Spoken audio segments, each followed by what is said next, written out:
Good morning to all of you, my dear friends, and welcome again Spin Academy YouTube channel. आपकी परिस्थिति में इतना दम नहीं है कि आपको नष्ट कर सके। आपकी परिस्थिति में इतना दम नहीं है कि आपको नष्ट कर सके, क्योंकि आपकी मनोस्थिति आपकी परिस्थिति से पहले ही नष्ट कर देती है। सुनाओ, इसी आगाज के साथ हम स्टार्ट करते हैं अपने चैप्टर को। और प्लीज ये ध्यान रखें कि कोई भी चीज हम स्टार्ट कर रहे हैं, पढ़ रहे हैं, लिख रहे हैं, मेहनत कर रहे हैं, जो अपना गोल है, टारगेट है, उसके लिए अपनी परिस्थितियों को जिम्मेदार ना ठहराएं। परिस्थितियां सबके साथ होती है, सबके साथ चलती है, लेकिन इसका मतलब ये नहीं है कि परिस्थितियां आपके गोल को रोक सकती हैं। नहीं, आपने पहले ही सोच लिया कि मेरे पास पैसा नहीं है, मेरे पास परिस्थिति खराब है, मैं आगे पढ़ नहीं पाऊंगा, मैं आगे मेहनत नहीं कर पाऊंगा, तो ये परिस्थितियां नहीं है, इसमें आप चल ही नहीं रहे हो, क्योंकि उससे पहले आपने अपनी मनस्थिति से जो है वो आपको हरा रही है। तो परिस्थिति से पहले ही मनोस्थिति ने आपको हरा दिया है। सो मनस्थिति पे जो आपने सोचा है ना, उसको दूर कीजिए और अपनी परिस्थिति जो भी है, जैसी भी रही है, उसको बिना सोचे समझे आप स्टार्ट कीजिए। परिस्थिति धीरे धीरे, कहते हैं ना कि अगर आप मेहनत करोगे तो काफिला जब बनने लगता है तो ऑटोमेटिक बन जाता है। तो आपको ये नहीं सोचना है कि मुझसे ये नहीं होगा, मेरी परिस्थिति खराब है। चलिए, तो हम स्टार्ट कर देते हैं आज के सेशन में। अपना जो लास्ट में चल रहा था वो था मोलर कंडक्टिविटी। तो एक बार मोलर कंडक्टिविटी के बारे में बात करते हैं। मोलर कंडक्टिविटी, मोलर कंडक्टिविटी क्या है? मोलर कंडक्टिविटी देखो जरा, इसे हमने डिनोट किया था लैम्डा नॉट या लैम्डा सी, जो भी आपका रहा होगा वो मोलर कंडक्टिविटी। ये मोलर कंडक्टिविटी है अपनी। अब मोलर कंडक्टिविटी जो है उसमें क्या था? Molar conductivity as define the conductance of the solution containing 1 mole electrolytes between the electrodes lying 1 centimeter distance and the 1 centimeter square cross section area।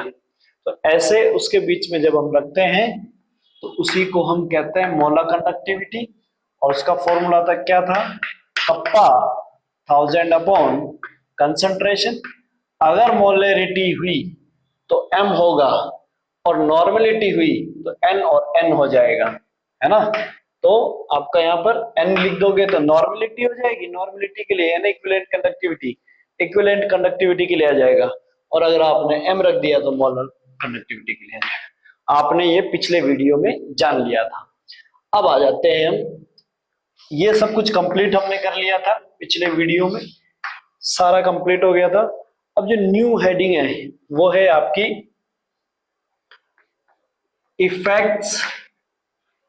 Effects of conductivity and molar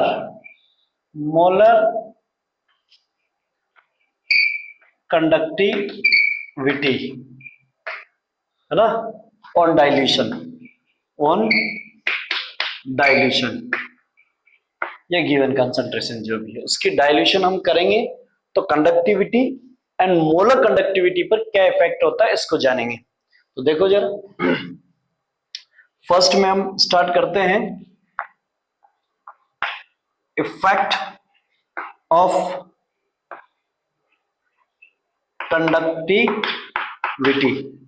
conductivity का effect देखते हैं सबसे पहले।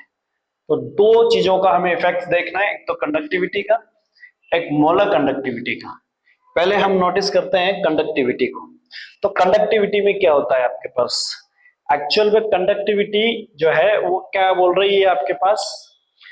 If you increase the concentration then the conductivity will be increases, and you decrease the concentration then the conductivity will be decreases for both strong and weak electrolyte, strong और weak electrolyte दोनों के लिए ही क्या करती है ये, अगर concentration increase होती है, अगर कंसंट्रेशन इंक्रीज होती है तो आपके पास कंडक्टिविटी इंक्रीजेस हो जाएगी, और कंडक्टिविटी कंसंट्रेशन डिक्रीज होती है तो कंडक्टिविटी भी क्या हो जाएगी, डिक्रीज हो जाएगी।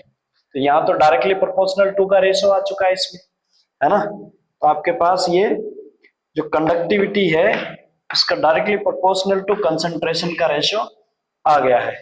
अगर कंसंट्रेशन इंक्रीज होगी तो कंडक्टिविटी इंक्रीज होगी, कंसंट्रेशन डिक्रीज होगी तो कंडक्टिविटी भी डिक्रीज होगी। क्यों होगी, देखो जरा, यहां पर जो हमने बात कर रहे हैं कंडक्टिविटी, ये सिर्फ किस पे डिपेंड करती है, आपकी volume of per unit area, है ना, volume of per unit area ions पर डिपेंड करती है। तो आपके पास यहां पर अगर आपने कंसंट्रेशन बढ़ा दी तो पर यूनिट वॉल्यूम में नंबर ऑफ आयंस इंक्रीजेस हो जाएंगे। अगर पर यूनिट वॉल्यूम पे नंबर ऑफ आयंस इंक्रीज होंगे कंसंट्रेशन इंक्रीज करने की वजह से, तो कंडक्टिविटी इंक्रीज हो जाएगी। और अगर आपने कंसंट्रेशन डिक्रीज कर दी तो पर यूनिट वॉल्यूम एरिया में नंबर ऑफ आयंस जो है वो डिक्रीज हो जाएंगे तो कंडक्टिविटी भी डिक्रीज हो जाएगी। और ये both strong and weak electrolyte के लिए, दोनों के लिए ही एप्लीकेबल है। तो आई होप कि आपको क्या इफेक्ट ऑफ कंडक्टिविटी समझ में आ गया होगा, आया कि नहीं आया? ओके, अब बात करते हैं हम नंबर 2, कौन है, मोलर कंडक्टिविटी। ये अपने लिए इंपॉर्टेंट है भाई, मोलर कंडक्टिविटी, है ना।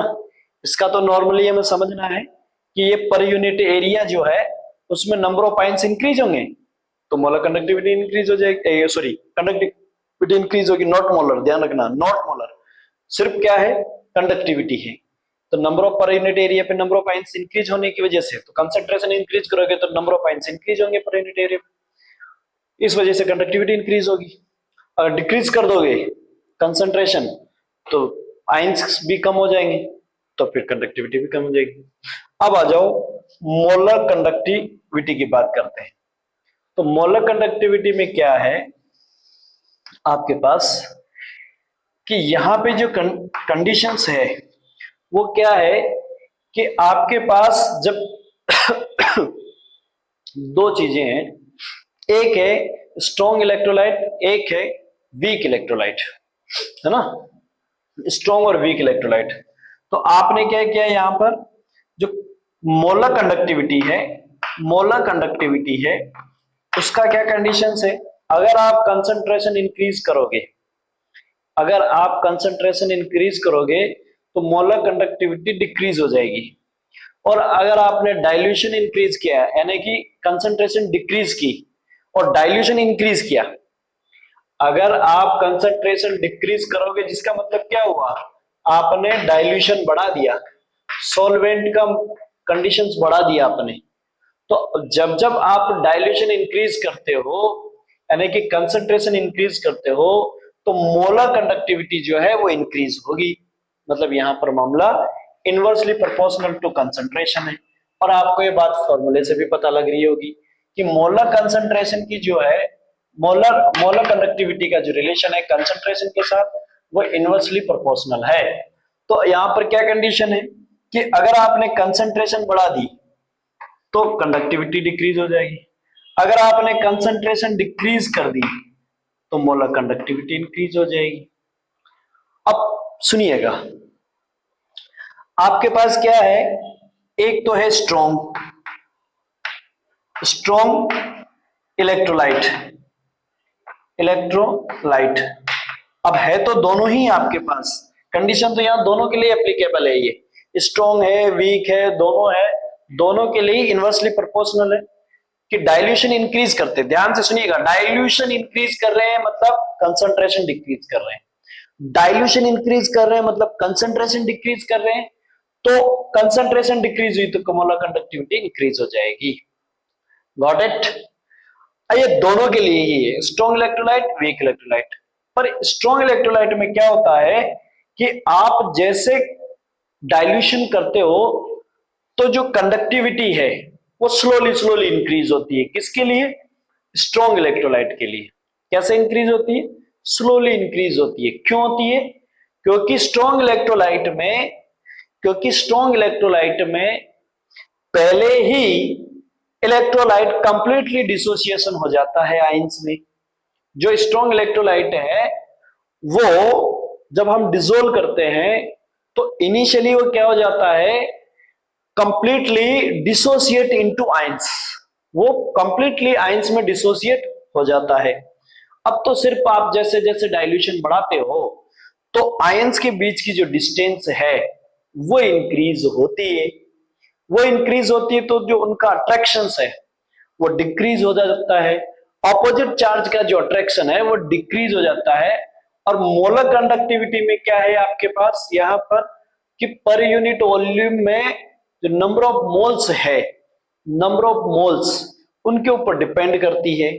तो यहां पर जो वॉल्यूम है उसमें वॉल्यूम में 1 मोल लिए हैं, उनके आयंस की मोबिलिटी पे डिपेंड करता है concentration.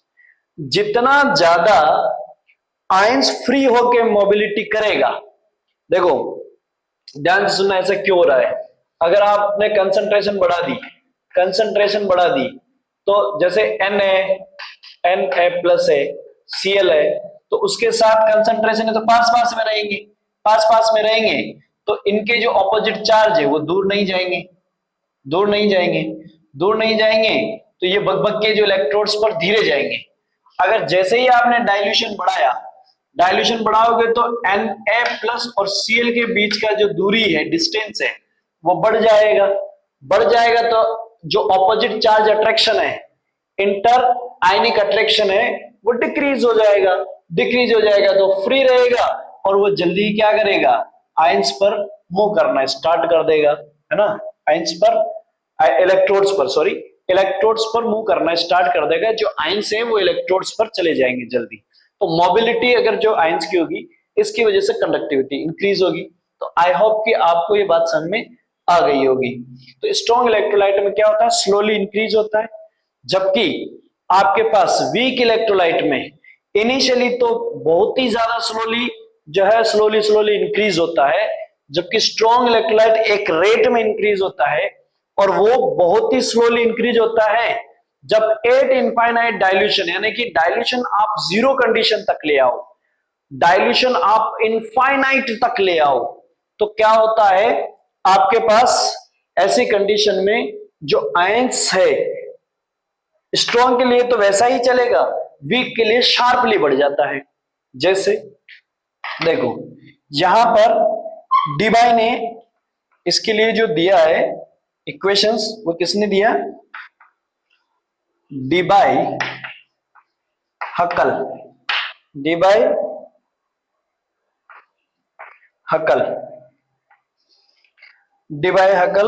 Law for strong electrolyte. तो इसके लिए इसने एक इक्वेशन दिया, किसके लिए, इसके लिए concentration C equal to concentrate at infinite minus B under root C। और इसके लिए जो ग्राफ आएगा वो ग्राफ कुछ ऐसा होगा। ये क्या है, C पर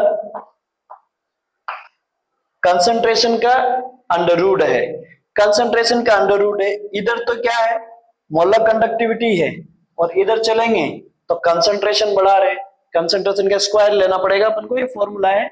आपको इक्वेशन ही डायरेक्टली लर्न करनी है, उसके डेरिवेशन पे नहीं जाना है।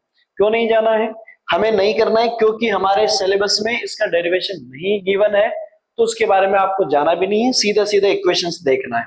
ठीक है, आपको क्या करना है, ये सीधा कंसंट्रेशन के बारे में समझना है। तो सीधा देखो, अगर मैं स्ट्रॉन्ग इलेक्ट्रोलाइट के लिए बात करता हूं तो जैसे जैसे मैं कंसंट्रेशन डिक्रीज करता हूं, इधर इंक्रीज हो रही है तो मैं इधर क्या करूंगा, डिक्रीज कर दूंगा। तो इसकी जो इलेक्ट्रोलाइट्स है वो ऐसे ऐसे ग्रेजुअली धीरे धीरे धीरे इंक्रीज होता है। और ये कंडीशन क्या है, जब मैं कंसंट्रेशन को 0 पॉइंट, तो 0 पॉइंट का मतलब क्या है, इनफाइनाइट डाइल्यूशन, यानी कि लाइन जो है इस पे ये कंसंट्रेशन बता रही है, तो यहाँ पर क्या है, इनफाइनाइट डाइल्यूशन पर ले आऊंगा तो यहाँ क्रॉस कर जाएगी, यानी कि ये पॉइंट जो है कंसंट्रेशन का कौन सा है, इनफाइनाइट डाइल्यूशन। लिमिटिंग कंडीशंस है, जीरो कंसंट्रेशन है, इनफाइनाइट कंसंट्रेशन है, लिमिटिंग मोलर कंसंट्रेशन टर्म्स है, यहां पर मैं ले आया तो इसका ग्राफ इस तरह से चलेगा। तो एक तरीके से चल रहा है ना। अब आपने देखा तो वीक इलेक्ट्रोलाइट के लिए, अब वीक इलेक्ट्रोलाइट के लिए भैया डिबायहकल जो है वो एक्सप्लेन नहीं कर पाया, इसके लिए कौन आ गया, कोलराउस बाबा। कौन है,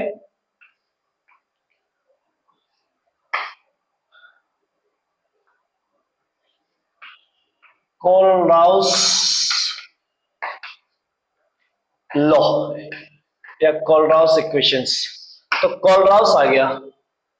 कोलराउस बाबा क्या बोलता है, इन्होंने जनरेट किया वीक और स्ट्रॉन्ग इलेक्ट्रोलाइट के लिए, तो वीक इलेक्ट्रोलाइट इनके लिए निकाला स्ट्रॉन्ग इलेक्ट्रोलाइट की हेल्प से।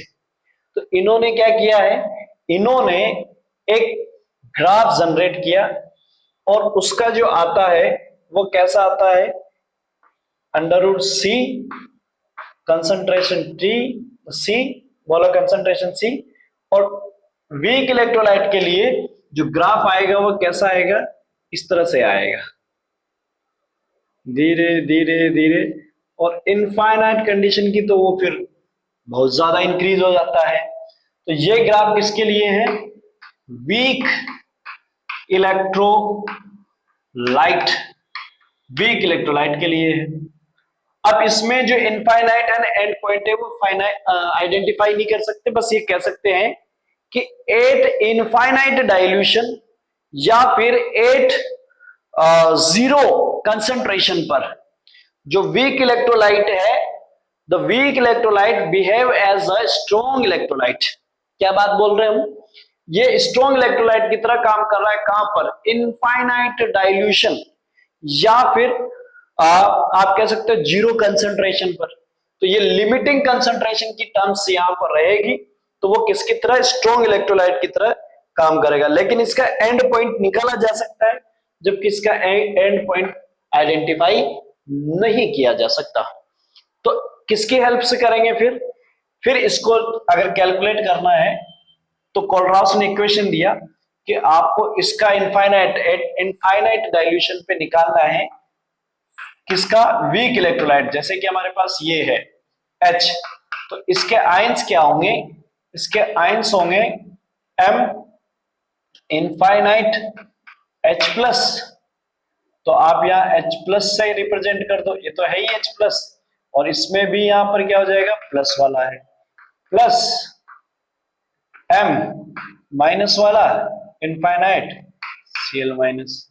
तो ये आपके पास मोलर कंडक्टिविटी ऑफ आयंस है at infinite, limiting molar conductivity of ions cation और molar limiting conductivity of anion, ये रहेगी। इन्होंने जनरली ये दे दिया कि A और B कुछ भी है या इनफाइनाइट है, उसकी जो मोलर कंडक्टिविटी होगी, लिमिटिंग मोलर कंडक्टिविटी, वो क्या होगी, प्लस इनफाइनाइट, ये भी किसकी है, प्लस की, plus mu minus infinite dilution, ये माइनस की है, किसकी है, माइनस की। ये क्या है, स्टोइकियोमेट्री है। ये क्या है बेटा, ये क्या है, स्टोइकियोमेट्री। ये क्या है, limiting molar conductance, limiting molar conductivity है, किसकी, कैटाइन की। और ये क्या है, limiting molar conductivity of anion और स्टोइकियोमेट्री है। तो जो आपको वीक इलेक्ट्रोलाइट की लिमिटिंग मोलर कंडक्टिविटी निकालनी है, तो वो होगा sum of the limiting molar conductivity of ions. किसका sum, limiting molar conductivity of ions का सम है ना। ये ध्यान रखना, ये मेन इक्वेशन है उसकी, ये मेन इक्वेशन है। तो इसको जब ये निकालनी होगी तो ये स्ट्रॉन्ग इलेक्ट्रोलाइट को यूज करके निकालेगा। जैसे मान लीजिए इसको निकालनी इसकी वीक इलेक्ट्रोलाइट की, अब वीक इलेक्ट्रोलाइट के आयंस कौन कौन है, H और Cl। इसको ये चाहिए इधर, इससे तो आएंगे नहीं। क्यों, ये देखो, ये यहां तो शार्पली है ना, स्ट्रॉन्ग है, शार्पली क्यों होता है, क्यों, ये क्यों हुआ, ये क्यों हुआ, इसकी तो स्लोली चलती है, इसकी शार्पली चलती है यहां पे, ऐसा क्यों, बिकॉज जो वीक इलेक्ट्रोलाइट है वो इनिशियली 100% डिसोसिएट नहीं होता है, जबकि ये इनिशियली 100% डिसोसिएट होता है और एक रेट से चलता है, क्योंकि सिर्फ वहां पर आयंस की डिस्टेंस बढ़ती है। यहां पर जैसे जैसे डाइल्यूशन करोगे, जैसे जैसे डाइल्यूशन करोगे, तो नंबर ऑफ आयंस डिसोसिएट होते चले जाएंगे, क्योंकि 100% इनिशियली डिसोसिएट हुआ ही नहीं। जैसे आपने पानी डाला फिर डिसोसिएट हो गया, फिर डाला फिर डिसोसिएट हो गया, तो ऐसे धीरे धीरे धीरे धीरे ये क्या करता है, डिसोसिएट होता है, फिर यहां जाके इसकी शार्पली इंक्रीज हो जाती है। पहले तो स्लोली है फिर शार्पली है, जबकि इसकी कंटिन्यू स्लोली ही है। ठीक है, तो ये दोनों ही आपको इसका डिसोसिएशन समझ में आ गया होगा। चाहो तो इसको एक ही ग्राफ में रिप्रेजेंट भी कर सकते हो, ऐसे ऐसे आपने देखा भी होगा। ये किसके लिए, स्ट्रॉन्ग, ये किसके लिए, strong electrolyte, weak electrolyte, strong electrolyte, ठीक है ना, स्ट्रॉन्ग इलेक्ट्रोलाइट, ये दोनों के लिए बन गया आपके पास ग्राफ। इस तरह का ग्राफ होगा, इसकी इक्वेशन ये रही, ध्यान रखना। ये कांस्टेंट है, ये कांस्टेंट है, और ये डिपेंड करता है, डिपेंड, ध्यान रखना क्वेश्चन आ जाता है direct, depend on nature of solvent and temperature. भैया ये टेम्परेचर से क्वेश्चन आया हुआ है, ये कांस्टेंट वैल्यू जो है टेम्परेचर पर डिपेंड करती है, ध्यान से सुन लीजिए, ठीक है। अब आ जाओ इस पे, अगर ये कैलकुलेट करना है वीक वाला, तो पता है ये कैसे कैलकुलेट करेगा, इसको लाना पड़ेगा, HCl को लाना पड़ेगा, और किसको लाना पड़ेगा, NaCl को लाना पड़ेगा, और किसको लाना पड़ेगा, देखो ये भी स्ट्रॉन्ग है, ये भी स्ट्रॉन्ग है, और एक लाना पड़ेगा CH3COONA। चलो ये भी स्ट्रॉन्ग है कि नहीं है, तो ये क्या करेगा आपके लिए, इसके आयंस समझ में आ गए, इसके आयंस कितने होंगे, CH3, ले चलो मैं कर ही देता हूं। अगर मैंने नंबर 1 लैम्डा CH3COONA लिया है इनफाइनाइट, तो इसके आयंस क्या मिलेंगे, CH3COO minus finite plus Na plus infinite, ठीक है। और देखो इनकी स्टोइकियोमेट्री 1 है, तो लिखने की जरूरत है ही नहीं। चलिए सेकंड पे आ जाइए, equation number first, equation number second क्या आ गया आपके पास, NaCl, ठीक है, तो इसकी क्या हो जाएगी बेटा, Na plus Cl minus infinite. चलिए दूसरा आ जाइए, तीसरे नंबर पे क्या है, HCl, HCl का क्या हो जाएगा, lambda H plus infinite plus lambda Cl minus infinite. अब आप देखिए जरा इसको, तीनों को एक बार फिर से दोहरा लीजिए, नजर पे दौड़ा ले क्या क्या है, ये है, इसके आयंस से ये, इसके आयंस से ये। अब देखो आपको इस साइड में देखना, प्रोडक्ट साइड में, क्योंकि प्रोडक्ट साइड में, इसके प्रोडक्ट साइड में मुझे क्या चाहिए, H चाहिए। अच्छा यहां पे मैंने गलती की ना, Cl कहां से आ गया, ये H प्लस आएगा, और ये ठीक है, यहां गलती की, ओके, चलिए भैया गलती हो गई, CH3COO माइनस है, चलो ये माइनस के लिए, या हाइड्रोजन के लिए है, या हाइड्रोजन के लिए प्लस के लिए, तो आपको प्रोडक्ट फॉर्म में क्या चाहिए, CH3CO और इनफाइनाइट H प्लस चाहिए कि नहीं चाहिए, चाहिए, प्रोडक्ट साइड में चाहिए ये। देखो प्रोडक्ट साइड में एक तो ये रहा, मतलब इस इक्वेशन को मैं ऐसे ही रहने दूंगा, क्योंकि मुझे प्रोडक्ट साइड में ये मिल जाएगा, मुझे Na नहीं चाहिए, तो Na प्रोडक्ट साइड में आ रहा है, मतलब अगली इक्वेशन ऐसी लेनी चाहिए जो रिएक्टेंट साइड में आए, मतलब इसको उल्टा करना पड़ेगा ये, क्योंकि इधर प्लस में है, इसको माइनस कर दूंगा तो माइनस में आ जाएगा, तो ये इसको मेरे को माइनस करना पड़ेगा, इक्वेशन 2 को माइनस करूंगा। और H प्लस भी मेरे को रिएक्टेंट साइड में चाहिए, मतलब इसको तो वैसे ही रखूंगा। तो इक्वेशन 2 और 3 को ऐड करना है, इक्वेशन 2 को माइनस करना है। लोग कीजिए ऐड, ऐड कर दें। CH3COOH, ये तो वीक है, लेकिन आपने इनके आयंस लिए, तो मैं इक्वेशन फर्स्ट यानी इसको ऐड करूंगा और इसको ऐड करूंगा और इसको माइनस कर दूंगा। तो मैं यही करता हूं, पहले ऐड कर देते हैं। Lambda CH3COONA infinite dilution plus plus lambda HCl plus lambda NaCl, sorry lambda minus, इसको क्या करना है माइनस। देखो जब मैंने इन दोनों को तो ऐड कर दिया, इसको माइनस कर दिया। अब इसके जो आयंस है वो क्या होंगे, इसके आयंस क्या होंगे वो देखो, यहां दिखा देते हैं इसके आयंस कैसे होंगे। लैम्डा CH3COOH इनफाइनाइट पे है। चलिए इधर स्पेस नहीं है तो इधर आ जाते हैं, इसको आप एक बार लिख लीजिए, स्क्रीनशॉट ले लीजिए, फिर अपन रफ करते हैं। एक बार इसको देख लो, हमने क्या किया अभी तक में, मोलर कंडक्टिविटी निकाली है, मोलर कंडक्टिविटी का फॉर्मूला ये रहा, इसमें इफेक्ट समझा है, इफेक्ट में कंडक्टिविटी और molar conductivity. Effect of conductivity में कोई बड़ी खास बात नहीं थी, पर यूनिट वॉल्यूम एरिया में नंबर ऑफ आयंस बढ़ते हैं तो कंडक्टिविटी बढ़ती है, घटते हैं तो घटती है, यानी कंसंट्रेशन के प्रोपोर्शनल है, बढ़ेगी तो बढ़ेगी, घटेगी तो घटेगी। फिर मोलर कंडक्टिविटी है इनवर्सली प्रोपोर्शनल होती है, अगर कंसंट्रेशन जो है वो आपकी कम हो गई तो मोलर कंडक्टिविटी बढ़ जाएगी, बढ़ गई तो कम हो जाएगी, दोनों के लिए। और स्ट्रॉन्ग के लिए हमने नोटिस किया कि जो कंडक्टिविटी है स्लोली इंक्रीजेज होती है, जबकि वीक के लिए इनिशियली तो स्लोली एंड एंड में शार्पली इंक्रीज होती है। क्यों? क्योंकि इनिशियली इसका जो आयंस है वो 100 डिसोसिएट होता है, बस जैसे जैसे डाइल्यूशन बढ़ता है उसके आयंस की डिस्टेंस बढ़ जाती है और अट्रैक्शन से फ्री होकर मोशन करने लग जाती है, मोमेंट करने लग जाती है, मोबिलिटी आ जाती है किसकी, आयंस की, टू इलेक्ट्रोड्स, इलेक्ट्रोड्स की ओर।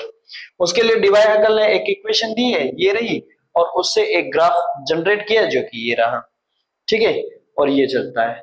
ऐसे वीक इलेक्ट्रोलाइट का ये था, फिर कोलराउस बाबा आया, कोलराउस का ही चल रहा है। कोलराउस ने क्या किया, कोलराउस ने वीक इलेक्ट्रोलाइट की लिमिटिंग मोलर कंडक्टिविटी निकालने के लिए स्ट्रॉन्ग इलेक्ट्रोलाइट को यूज करके और उसके आयनों को यूज करके वीक इलेक्ट्रोलाइट को निकाला है, ये उसकी। और कह क्या रहा है, इसका फॉर्मूला क्या है, the limiting molar conductivity of electrolyte, the limiting molar conductivity of electrolyte is the sum of the ions, sum of the limiting molar conductivity of ions, ये आयंस की मोलर कंडक्टिविटी है। अब इसको तो सम करना है तो इधर इससे और इससे ही मतलब है, अगर इन दोनों का सम होगा वो इसके इक्वल होगा। अब ये कहीं से भी आए, ये कहीं से भी आए वो इसके सम हो जाएगा। तो हमने ये जो है वो स्ट्रॉन्ग से लिए, स्ट्रॉन्ग से लिए तो हमने 3 स्ट्रॉन्ग कंपोनेंट ले लिए, ये रहा, जिनमें हमें सिर्फ इधर ये और ये बच जाए, बाकी नेग्लेक्ट हो जाए, इस तरह से अरेंजमेंट करेंगे। तो इसके लिए हमने फर्स्ट इक्वेशन और थर्ड इक्वेशन को ऐड किया, सेकंड को माइनस किया। अब चलो इधर आ जाते हैं, फटाफट से मैं रफ करता हूं इसको। देखो जरा,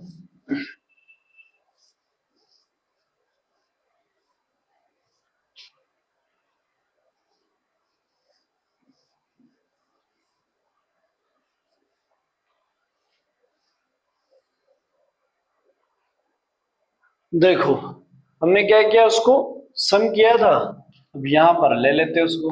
वीक इलेक्ट्रोलाइट है तो वीक इलेक्ट्रोलाइट ये रहा। अब यहाँ जो आयंस लिए हैं वो स्ट्रॉन्ग की हेल्प से लिए हैं, तो पहले किसके आयंस आएंगे, इसके, इसके आयंस हैं तो कौन कौन से, lambda, lambda CH3COO minus limiting ion plus इसका आयन क्या बन जाएगा, lambda Na limiting ion positive है ही, ये लो, फिर कौन आ गया, फिर एड होगा प्लस HCl का है तो lambda H plus limiting conductivity of ion plus limiting conductivity of Cl minus ion ये। और माइनस किसको करना है, माइनस करना है lambda sodium conductivity of ion limiting conductivity और प्लस ये भी माइनस में आ जाएगा क्योंकि माइनस करना है तो minus Cl minus limiting molar conductivity.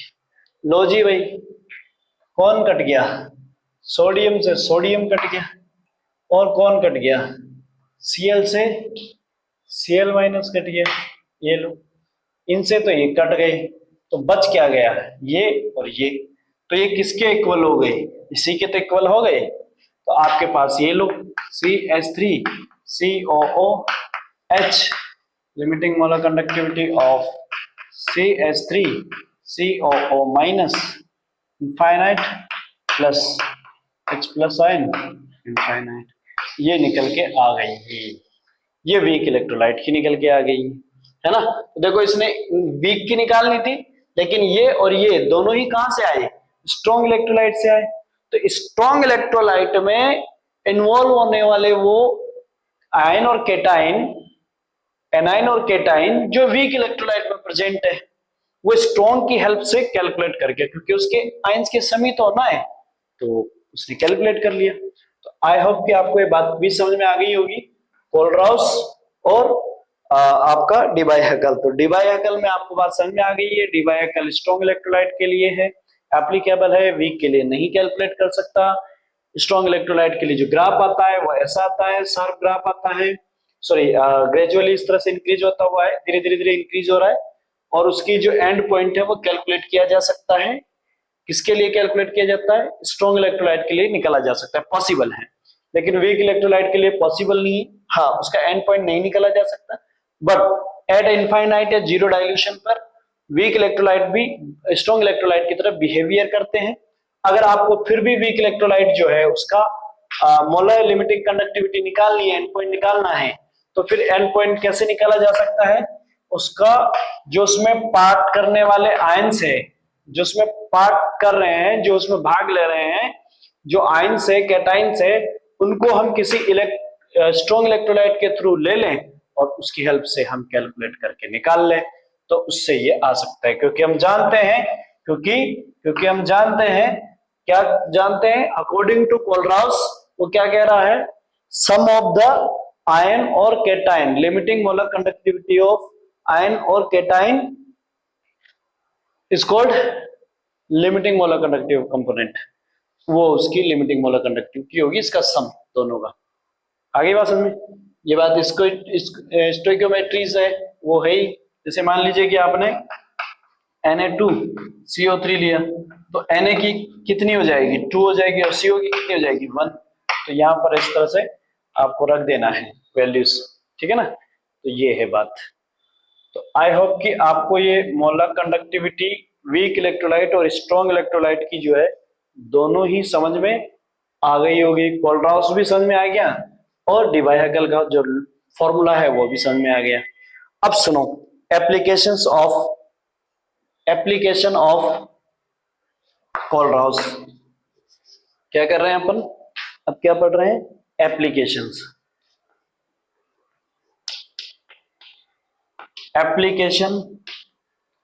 Of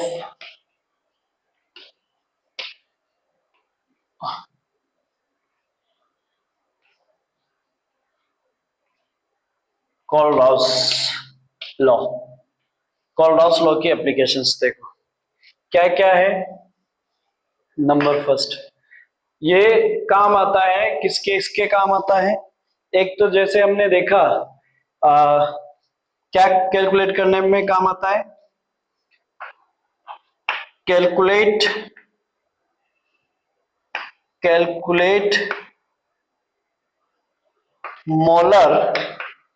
molar conductivity of weak electrolyte, इसमें काम आता है। और इसका फॉर्मूला क्या हो गया, molar conductivity of weak electrolyte is equal to mu cation, molar conductivity of cation, limiting molar conductivity of cation plus limiting molar conductivity of anion, A9. ये आ गया। नंबर सेकंड, और किसके काम आता है? Degree of dissociation. क्या है? Degree of dissociation. Degree of dissociation भी कैलकुलेट करने में काम आता है। Calculate the degree of dissociation किसमें? ये एप्लीकेशन है कोलराउस की। क्यों?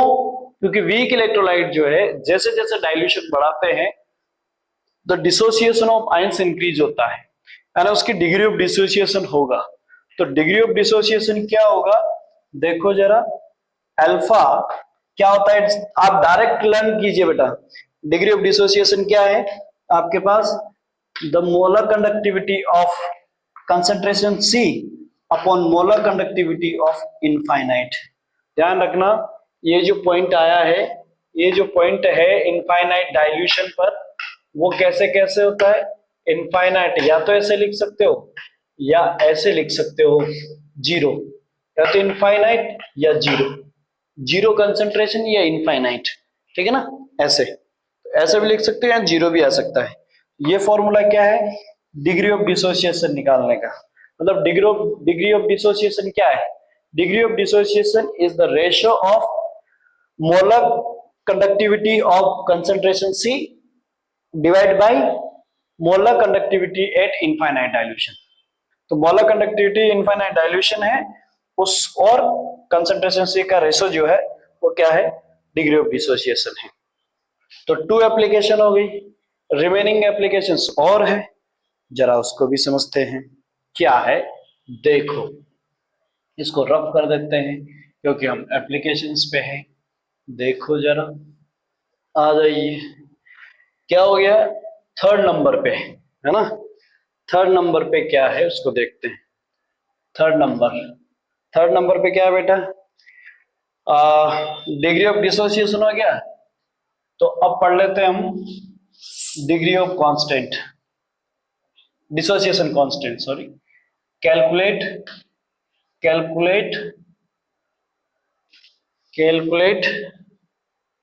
The dissociation constant.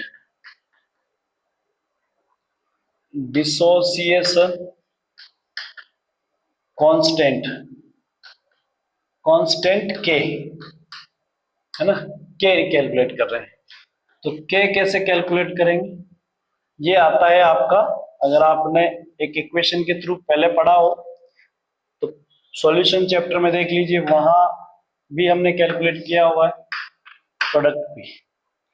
ऐसा है, अगर ऐसा है तो ये स्टार्टिंग में इसकी कंसंट्रेशन कुछ रही होगी और इसकी जीरो रही होगी, है ना?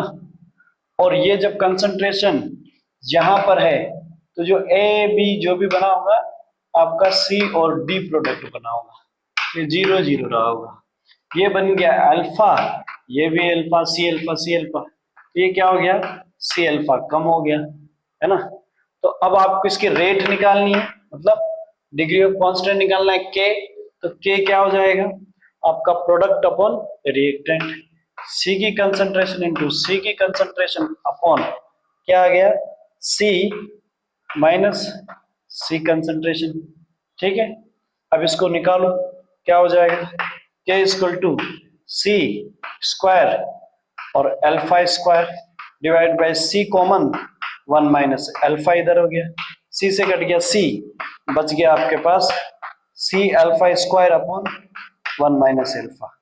तो ये आ गया आपके पास, ये वैल्यूज आ गई है। तो इसको क्या बोलते हैं हम?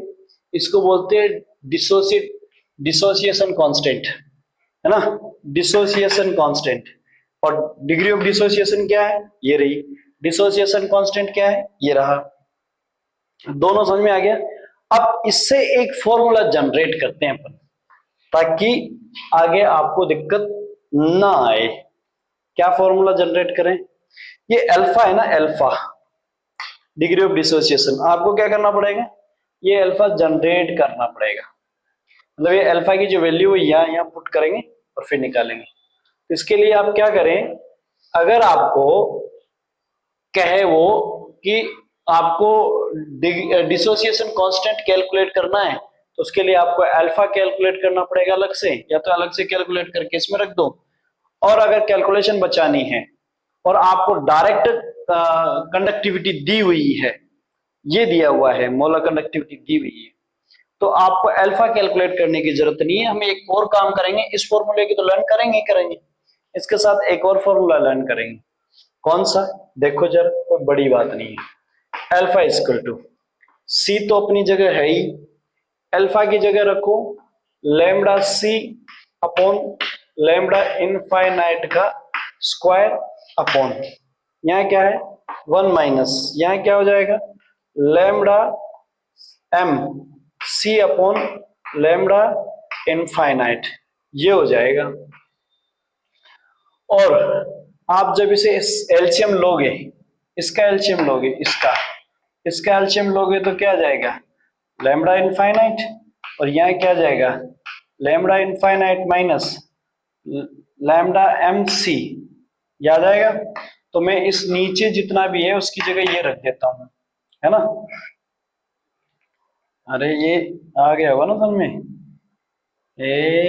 ये इस पूरी वैल्यू को इसकी जगह रख देता हूं, तो क्या आ जाएगा इक्वल टू सी अपनी जगह है ही, ये भी स्क्वायर ये भी स्क्वायर, तो इसको लिख दो लैम्डा एम सी का square upon lambda M infinite का स्क्वायर। नीचे इधर क्या है पूरा देखो, lambda M infinite minus lambda M C और divide by lambda M infinite.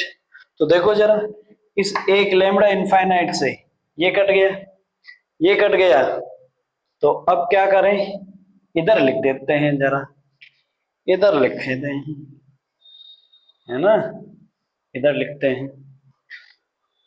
तो देखो जरा ऊपर क्या बच गया, K equal to C lambda infinite C का स्क्वायर अपॉन, नीचे क्या रह गया, इससे तो ये कट गया तो एक बच गया ओनली, लैम्डा इनफाइनाइट ब्रैकेट में lambda infinite minus lambda infinite C, ये आपके पास हो गया। तो ये एक फॉर्मूला आपके पास निकल के आ गया है, और इस फॉर्मूले से आप कैलकुलेट कर सकते हो। अगर हमें डायरेक्ट ये कैलकुलेट करने की जरूरत नहीं है, अगर क्वेश्चन में डायरेक्ट क्या दिया हुआ हो, lambda M C lambda M infinite दिया गया हो तो, ठीक है। तो ये क्वेश्चन, ये इस तरह से हमें एक और फॉर्मूला लर्न करना है, तो डायरेक्ट ये वाली कैलकुलेशन अपनी बच जाएगी, डायरेक्ट हो जाएगी। तो आपके पास एक तो ये फॉर्मूला, एक ये फॉर्मूला और एक ये फॉर्मूला, तो number 1 formula, number 2 formula, number 3 formula और नंबर 4 फॉर्मूला, ये फॉर्मूले आपके पास आ गए जो डिब्बे में पैक है, इनको आपको सेपरेटली करके लर्न करना है। तो आई होप कि आपको ये बात समझ में आ गई होगी।